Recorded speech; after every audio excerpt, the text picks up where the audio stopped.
We've looked for curvature. Proof of that. A claim has been made that you live on this earth, on this planet. Okay? It's like, and then when we ask, well, why is it you guys believe in this? Okay. Spherical trigonometry. Me, it would have been them photographs that we see from space. That would have been. Well, I don't need any of them. But the photographs, and you can. That's the longest photo. Because you can go and look at each NASA photograph from the 60s up to now, and nearly every single one is different size of continents, colour of water. Nearly every single variable you could think of a planet's colour, shape, size has changed from the 60s, and these are meant to be real photos taken from satellites. So you think about that, and you think, oh, if the actual proof of the world being round is fake, why do I believe it? Because you've been taught it from school, and you've been told that in your entire life. From the youngest you can remember, you've been told that the world is round. And then when you question it, you don't think it's true because you've been hearing it every single day of your life, seeing it every single day in your life through movies, through media, through nearly every single thing you've ever watched, that it's round and it's a globe. So when we say it's flat or it's not what you've been led to believe your entire life, you question it and you don't believe it. We present with that spherical trigonometry. That's the longest photo taken without infrared, 273 miles. There should be a 3-mile drop. But you can zoom in and see the land you shouldn't see. 273 miles, a 3-mile drop. Even allowing for a little bit of refraction, you would not see 273 miles. This lighthouse is 10 miles. There should be a 66-foot drop over 10 miles. That's what we're presented with, spherical trigonometry. But you can see the actual lighthouse. A 65. Yeah, I'm not the liar. I'm not the liar. I'm not the liar. You have to ask them. We're not. It's I don't know why you have them amazing shoes on. I need to ask you, why have them amazing shoes on? I like them. So we need to ask the liars. Because I'm not a flat earther, but I've watched videos from people who are flat earthers, like Eric Debay. I've seen his videos on YouTube. I'm not a flat earther. I will say I know a bit about it. I know what they believe. I know some of the theories that they have, and I'll say it's definitely interesting to think about. Because you think like this, right? Isn't it quite a coincidence that the Earth and the Sun and the Moon are the same size in the sky?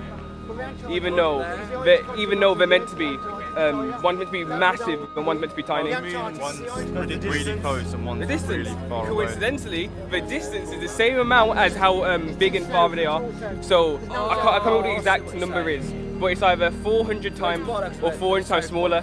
So the moon is 400 times smaller than the sun, but 400 times closer, and the sun is 400 times bigger, but 400 times further away. So it's quite an easy explanation for why they're the same size in the sky, but one's massive and one's small. Because the thing is, okay, so since you don't believe the Earth is flat because you haven't got proof of it, the round Earth model came out before they could prove it themselves.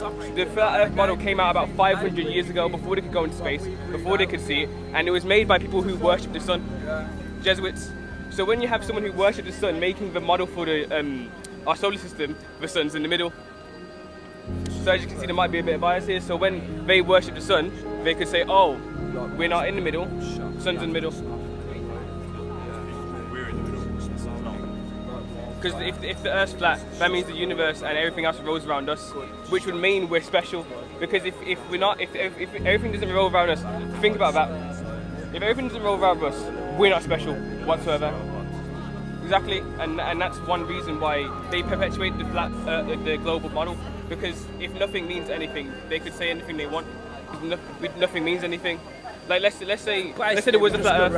Let's say the Earth is flat, right? And let's say God created it, then the Earth would have way more importance than it does in the global Earth model. Because not only does globe Earth disprove flat Earth, it would also make a lot of the arguments for a creator or God null. Just stand still, look down. Because then the Earth isn't special. It's random. It was made randomly. It was formed randomly, and not by a creator. So if you believe the Earth is flat, I think it's nicer to think that the Earth is flat because it means we're here for a purpose and nothing's meaningless.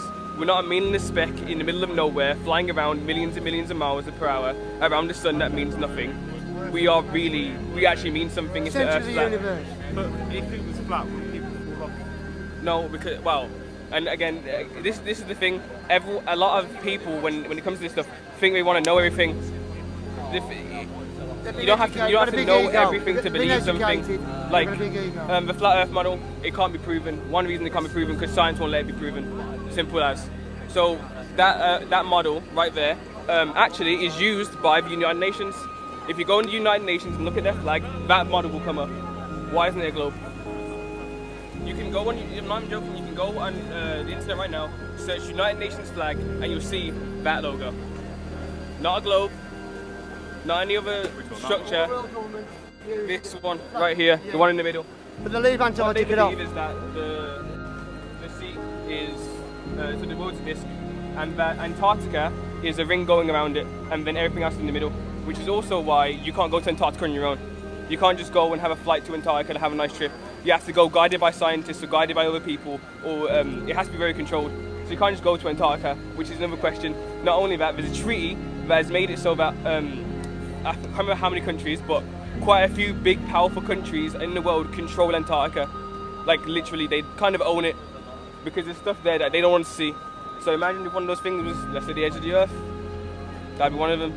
But not only that, stuff like flight patterns in planes, like a plane won't go straight from South America to Australia. It won't do that. It will go from South America, then to Australia. Because let's say the Earth's round, but it wouldn't be easy to just go round the bottom of the Earth, because it's shorter distance than going from here to here to here.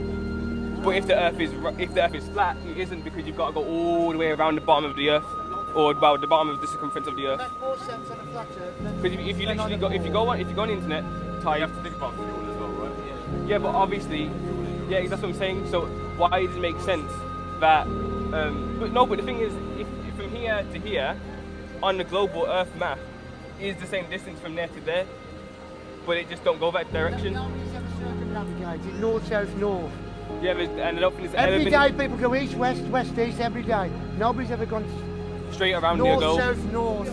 Yeah, no one's actually gone like around the entire globe from top to bottom, and obviously there might be a reason for that. Again, I'm not a flat earther, but I know I've seen a lot of videos about it. If you were on a ball with a compass that south, how would a compass work on a ball? No, not only that, think about this, right? South, Planes, right? Planes don't tip their nose every 5 minutes, which they should. If a plane's going in a straight line, which it would be, because it has enough force to go up, so it have enough force to go out, right?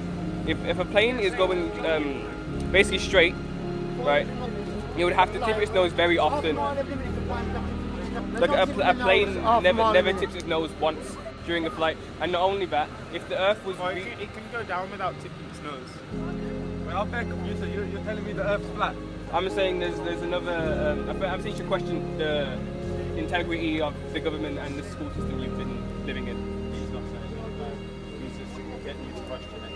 I'm not saying the Earth is definitely round, definitely flat. I'm saying question things sometimes. Not everything. Not everything. You know. You hear. Don't believe everything you hear, but you never question anything you hear in school. So, I question everything. I mean, there's experiments you can do yourself. If you go to the shore, a lot of people don't question what they hear. With a certain legs, that's something you can do yourself. My name's Shamari. You can actually do that yourself. Are you live? That was pretty. I am like that was pretty. When you're at the sea, Oh, thank you. watch about 12 before. I get it. You say you're not a flat earther, so you research both sides. Yeah, I see both sides, and I've watched a lot of Eric Debate's videos. Actually, I was watching the one on evolution that he did recently. It's interesting stuff. I've been saying to these guys, whether you believe in the ball or... It's not. Watching flat earthers, flat earth videos, and I'm watching another guy called ODD.TV.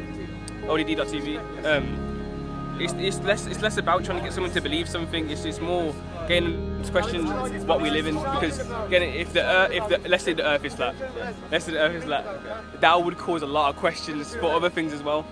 So then, why did they keep it hidden for so long? So like, it's the biggest lie. Yeah. Then there's a lot of them have to come down. So yeah, I think not only that, I think it's even though I'm not a flat earther, I think if the Earth was flat, it'd be a way nice place to live in. Because again, it's more important. Then it's not. That's a meaningless speck of dust floating through nothingness. It's just a random walking by. Yeah, I didn't know he was going to come here. He was just walking by and jumped in there with Barry and helped Barry out. It was what a great guy, what a great conversation, fantastic. Hope you enjoyed that.